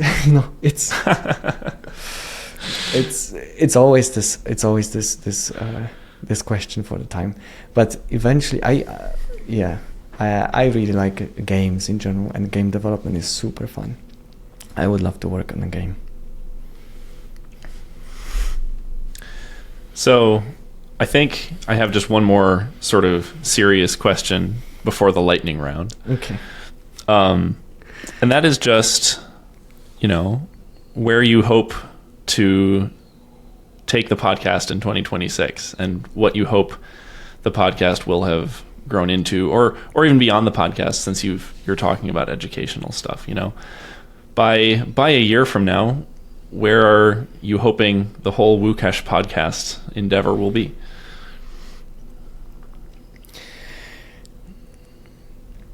I have no idea. to be like, I have no idea where it would be, and I don't know. I don't like to think about the podcast from this like top down perspective. You know, I don't have like particular goals that I want to meet, meaning like, you know, this many subscribers or something. For me, it was always like a bottom up effort on, I would really like to talk to this person. Like, they've done such a cool thing, and I would like to ask them. And like, whatever happens, happens. And I think some people like recognized this energy in the podcast. I know, for example, I like some people that are telling me like, hey, your recent video like made rounds in like Epic, you know, like Epic, the company, which is crazy to me. Like, and I'm inviting people that I look up to, like my heroes, and they are telling me, oh, I listen to this podcast when I go to sleep. It's fun. It's like, what? Like, I would never consider that this podcast will have value for you. Like, you're one of those people who are like crazy good at your craft, and yet like you're listening to this podcast. So I feel like this kind of validates that there is some usefulness in the podcast, and I want to continue this. But as I mentioned earlier, for me the educational component of it is really important. So if I want to balance the podcast discussions, like talks, with more like maybe live coding sessions, something that would kind of be more hands-on, like something that you would more like more visceral in terms of programming in general, and this education, like increase this educational value. So I don't know how it will look like in this regard, but whatever happens in this direction, I hope it will be better in this regard, like the more educational and more entertaining, probably. I can't think of a better note to end on than that. At least a better note for going into the lightning round of chaotic questions. So nice. I'm going to look at our Oatmeal website again here, the vibe coded Q&A. Lake was my GitHub name. All right, well, I have a new question one. Where does the name Oatmeal Lick come from? What? Okay. I have been mocked by my friend Kacper, with whom we made Stellar Asylum, the first game. I have been mocked to no end that I have no like nickname, like, you know, like the when I was playing League of Legends, by the way, League of Legends, awesome game, but love and hate relationship. There was this, like, at some point in time, my friend wanted to stop and he had more champions, so he gave me his account, so it also came with like his nick. So I was like, his nickname as he was, and there was some other situation where I just like used somebody else's nickname for something, and he would mock me to no extent, to no end, like that I don't have any like you know, a proper nickname of sorts. And I thought so hard, what should be my nick generally for stuff like online stuff. And I really liked playing Pokemon, and I always wanted to have Ghastly, and generally the Ghastly, what's the middle one? Haunter? Ghastly, Haunter, and Gengar. Gengar, yeah, right? Yeah. And they have attack Lick, and I started to use it everywhere as my nickname. And of course on GitHub it was taken. So I wanted to balance like Lick, which is like almost like weirdly kind of sexual innuendo vibes, kind of, like weird, with something that would be like friendly. It was just like oatmeal lick. Perfect. Perfect. Oh man. Well, how old would you have been at the time that you're naming your online alias after Pokemon? Can I know the answer? Yep. I'll give you the out. It's your show. It was like, it was like... Actually, it was like 18 years old, I think. Yeah. Oh, man. Well, first lightning question then. Second, who knows? I'm not counting. What's up with that puzzle behind you? It's always there. It's always got a piece missing to distract us. But it's massive. And what's the deal with it? Again, like as with nickname, it's not like particularly thought through story, I think. When I was young, I've done the puzzle pieces a lot, but it's not an activity that you do as you kind of grow older, I think. And at some point, I was browsing through Allegro, the company I worked at. I think it was already when I was in Switzerland. So I kind of wanted to have like a huge... I've seen this, like, maybe I should have like a painting or something. But it was like, nah, painting, like, it's kind of like weird to have like this. Also, like, this is Garden of Earthly Delights, Hieronymus Bosch, which is a bit of a weird thing to have on your wall anyway. Like, there's a part of like hell and weird things happening. So I didn't want to have this as a painting. It would be looking bad. I knew about this in general, so I was like, okay, what if I could have like biggest puzzle piece? Like, what would it be, and how big could it be? So I just took the biggest possible thing I could find on Allegro. I mean, I knew the painting beforehand, so I was like, oh yes, that's perfect. I love this painting. It has a ton of details, and since it will be huge, I would be able to really explore the painting while I'm making it. But I didn't have any concept of how big it is. It was like, yeah, it's big. It's like, it's the biggest I can get on Allegro. It's gonna be awesome. It has 9,000 pieces. It's 2 meters wide and 1 meter high. Like, it looks like it's actually bigger than probably it looks like. I mean, that's pretty big, and it's remarkable. It's remarkable to have a jigsaw puzzle that fills the entire frame on a on a back wall. So, but I did explore, and there were a couple of situations when you're, especially at the hell part, when you're like trying to like piece. Final, like, you have a piece and you have no idea what this is, and after like 30 seconds of staring, I'm like, oh, that's an ass. Because weird things are happening, so there are certain, like, body parts in weird poses, and like you would not expect them to be in this look like this. Yeah. A question from the list here, adapted from a question in the Q&A. What's the most expensive part of running the podcast?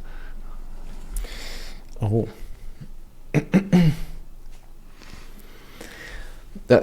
I think it depends on how you want to do the production of the podcast. Like, I'm not gonna throw names, throw like quotes. Prices, but editing, I'm not doing editing. I have a phenomenal editor now, Kevin, from Australia, whom I worked with on one of my games before I started doing podcasts, but then I stopped. The game was about fridge. It was actually pretty cool, but the story was great, but the game didn't make it. So Kevin worked in the movie industry and also works in game development areas, but also doing the editing.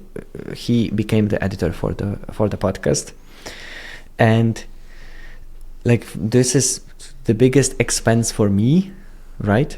Because I'm paying him, but you can imagine running this podcast and doing the editing yourself. Like I've done this for in the beginning, so it's doable. So it kind of depends on how you want to structure the podcast. And I also have a friend, Elisa, who is helping me with scheduling, making thumbnails now, uploading. Like if you add up everything that needs to happen per episode, it's actually a lot of things, you know. Like I estimated this, and it's difficult to really estimate like how much time you spend to research the guest or something. But if you add all things together, it's more like 10 hours without the editing for a podcast episode, you know, to do it properly. So with editing, it's like even more. So at some point you're trading your time, trading time for finances, right? Yeah. But so the expensiveness probably depends on how you run it, and you know, things like mic, it's a big expense, but it's one time, so sort of scales down over time. You can make, you know, justification for it. It's like after 2 years of running this podcast, like of course I had to buy a mic. Now when I was buying it, I was like, this is the craziest expense I'm taking. Fine. What does your studio look like? I know what one wall of it looks like here. Is it just your office and you've got your stuff set up, or? My wife is always saying that it's actually the Ori's room. Ori is the name of our dog, and that I'm like taking it up as I'm like making myself comfortable in Ori's place, Ori's room.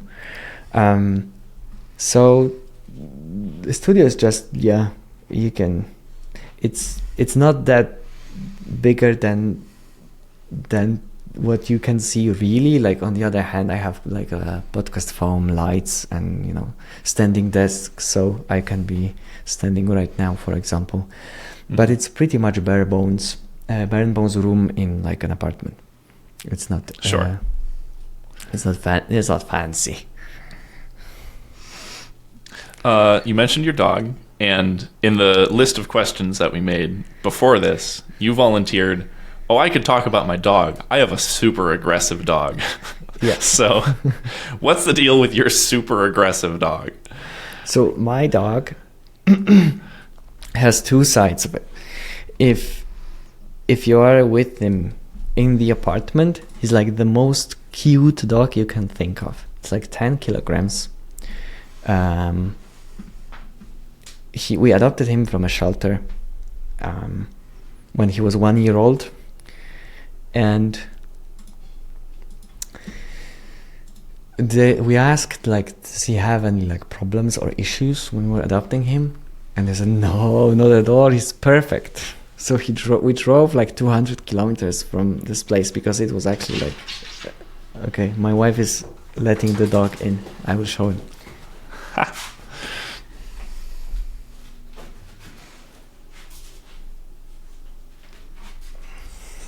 Aw. Ori, you said? Yes. Hello, Ori. So you can see, like, he's not at all aggressive. He looks nice. And when he sees another dog, a beast comes out. And he's literally trying to tear the other dog apart. And he's gonna do this for every dog he sees on the street, to the point that in Switzerland there are like dog daycares, and you can leave the dog there for a day, and it will be roaming around in a pack.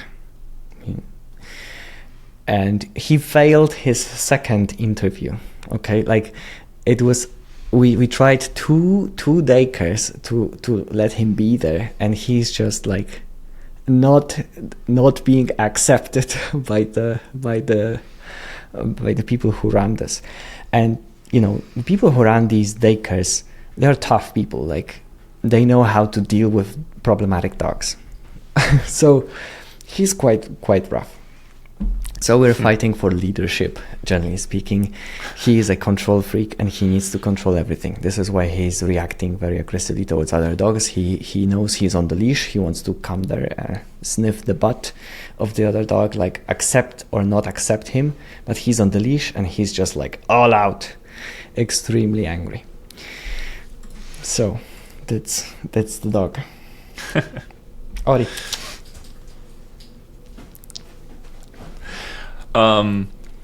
Here's another one, small one from the Oatmeal Lake vibe coded Q&A. Do you have the Jai compiler? Are you intending to switch to Jai when that comes out, or I'm sorry, Mr. Blow, the language when it comes out? Yes, I do have access, and if somebody's in the audience and would like to have access, it's always the same way. You need to find an email address, and after you find it, you need to send an email, and in this email describe why you would like the access and what you want to do with it. And I did the same. I said that I have a podcast and I'm super interested in the language. I mentioned what technical things I'm doing, and I was given access. I think it's I love the language. I really enjoy it. There is lots of similarities on the surface level with Odin. So syntax wise is very similar. So it's like a simplified C with some crazy meta-programming features. And it might be like weird to wrap your head around in the beginning for the meta-programming features, but after you understand what kind of weirdness you can do with it, it's actually quite stunning. At some point I was doing weird things with events in our C++ project at work, and I wanted to have a ability to walk up the call stack from the event to know where it was called, which is like a retrospective introspection kind of a feature. And in C++, it was really tricky to understand what was being called. You have a function to do that, but you will not get like AST. You will not get a tree with a proper like type checked objects, functions, and things. And if it was Jai, I could, in like less than 50 lines of code, I could have snatched the event coming from, like, even during compilation, not even during runtime. During compilation, to understand this function is being called, and if I go pop, this is the type of a thing that it's calling it. It's just mind-blowing. So I really like the language. For everybody who is like interested in trying it out, I would note that, as you may imagine, the tooling for the language is nowhere near any language that is out, right? Like, so we were basically, either you're like raw dogging Vim, Emacs stuff for it, like if you've seen how Jonathan Blow programs, you see like he has his own setup for Emacs. He doesn't really care for syntax highlighting or a completion.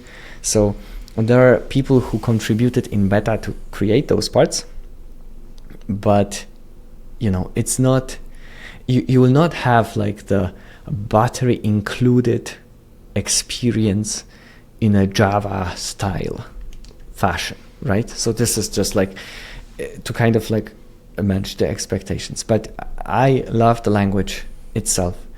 It's actually super awesome to use, and it's it's just so much simpler to compared to C++, and helps to just like avoid a lot of pitfalls. Like you can just have data, you know where it is, like you know what has happened with it, like you know it's like it's really nice. I have, I think, 3 more, if that's all right. What was the funniest unplanned moment of the podcast, if one stands out? Oh, now I'm gonna say it's funniest, but it was terrifying during the moment. Okay, it was not live, so people will not experience it, but I can tell the story. So I scheduled a session with Sean Barrett, a legendary programmer and a hero of mine. Sean Barrett has made STB libraries, which are like, and popularized even like a way of making libraries this way, which is header only library. In C++, for people who may not know, like you have header files and implementation files, CPP files. Normally, if you have a library, you need to have a directory of header files, and then either a statically compiled or a dynamically compiled a library, so DLL or depending on the platform. But generally speaking, you have these things. And Sean Barrett popularized the way when you're making just one file, header file, you have all the implementation there, and you put it in your project and it works. And he's also incredibly good at programming. He's super thorough, super low level. So he created and made available for free for everybody to use tons of great libraries, STB. So I'm super nervous. I'm joining the discussion with Sean Barrett. I don't know what to expect. I know what's gonna happen. I know whether he's gonna like me or not. Like I am now less stressed in any sort of like job interview after the podcast, because like I talked to so many people that are like, yeah. So imagine me like trembling, okay? And Sean joins. It's nice. We have a chat. It's fine. It's great. It's gonna be amazing, okay? And I click recording on Riverside, and it freezes, and I don't know what's going on. It's frozen. It doesn't look like a network problem. It's frozen. And I click stop recording, and Sean Barrett immediately comes back. So it's like, what, like he left? Like, what's going on? I say like, Sean, I'm so sorry. Like I don't know, like it's the first time it happened. Like also like Riverside, you have zero control over it. Like it's just like, it's a platform. Like you click a button and that's it. So can we try again? Of course.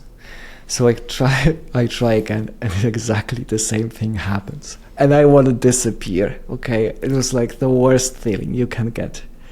I want to disappear. And Sean comes back again, exactly at the moment when I say stop. And he says, you know what? It might be on my end. You see, I'm running this super old version of Windows 7 with super old version of Chrome. It's like, oh my goodness. So like recording doesn't work through browser. The one thing that I love about this Riverside platform, the one thing that you can record locally, like it doesn't work. Oh no. And I'm like immediately trying to like create now OBS setup to like, you know, maybe switch to Google Meet and then record, and like it was so stressful and painful.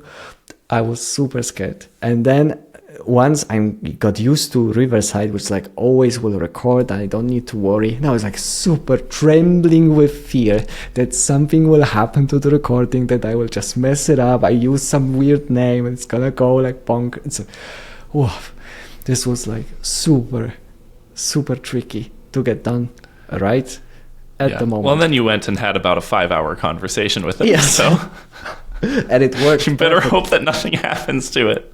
Yes, it worked perfectly.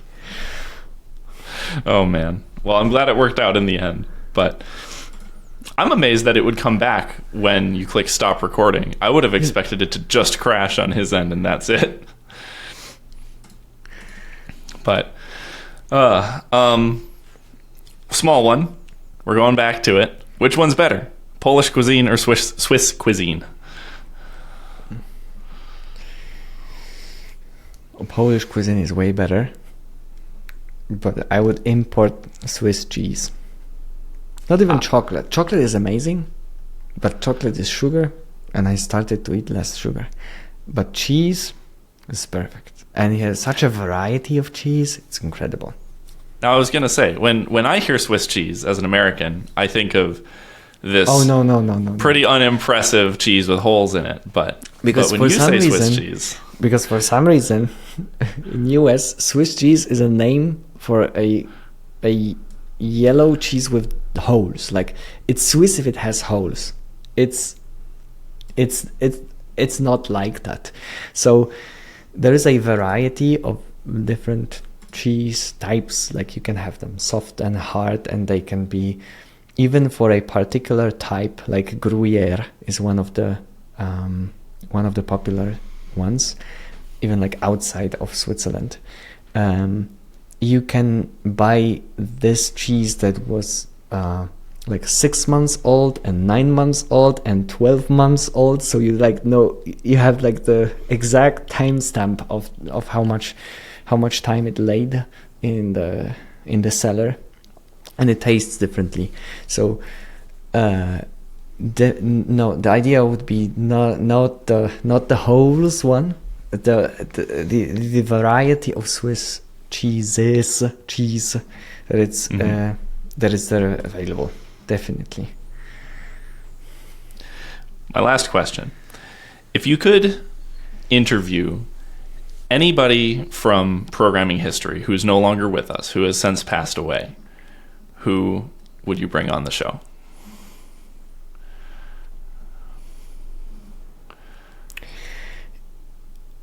I would do a joint episode of Dennis Ritchie and Ken Thompson. Ken Thompson is alive. I was going to say. Ken Thompson is alive, but Dennis Ritchie is not. So I would do a joint. I think so. That would be really cool. That would be amazing. Because I've seen, I think, a video of them, like a bit of a short interview or something, and I think it would be a stellar discussion, like how they view programming, how it changed over time, and what they think, how would they apply, how would they make themselves useful today. That's like, if in a world that was shaped by what they created. Yeah, like would they go, for example, and do like a new version of a language, of a programming language? Would they build on top of the languages that exist? Would they switch languages? Like, it's so wild to think that there's like a handful of people that shaped the entire programming. And if you spend like enough time in like either handmade circles, a handmade network, or generally like trying to understand how software works and how serious engineering looks like, you start to see that like, hey, engineers just have ideas, and they make things happen, and then other people use it. And you need both like courage, you need to withstand often opposition, like tons of online hate today for like trying to be different and like do something that you want to do. So like that's really incredible that like you have people that are just like, hey, I'm gonna do this, I'm gonna pursue this, and whatever happens will happen. So, I would be super interested to talk to them. Yeah. What a perfect note to end on. Thank you so much, Łukasz, for everything that you do for the podcast and for the educational things and for just going to so many amazing engineers and giving them a platform to speak and to educate people and to talk about their experiences and to build a really unique platform that does take engineering seriously, especially in a world where I think more and more people are taking it unseriously. It is such a breath of fresh air to put on an episode and just to hear somebody who really knows their stuff just share what they know, share their experience. And I'm so grateful for what you've made happen, and I look forward to so much more of it in 2026 and however long you keep doing it. Awesome. Thank you so much. I'm super happy that the podcast found its audience, and the audience is growing, and the podcast is growing as well. And thank you for coming in now and doing the interview with me. Yeah, of course. I'm honored that you asked me to do it. Awesome. So I think on that note, we're gonna turn off the stream now, right? I'm just saving up for the people, because we did goodbyes, and usually I'm used to making goodbyes for the video and then the other goodbye for the live chat. But yeah. To the one person, I'm sorry to break in here at the end now, to the one person who asked me a question in the Q&A instead of Łukasz, DM me on Discord or something, or on Twitter, whatever. I'm happy to talk about it, but I'm not about to answer questions about me. I'm the host, not the guest today. All right. So everybody, thank you so much for tuning in. This live stream will be available immediately for members of the show, and then I'll need a couple of weeks to edit it, get through, put it in a release schedule, and in February will be available for everybody. Thanks a lot. See you guys.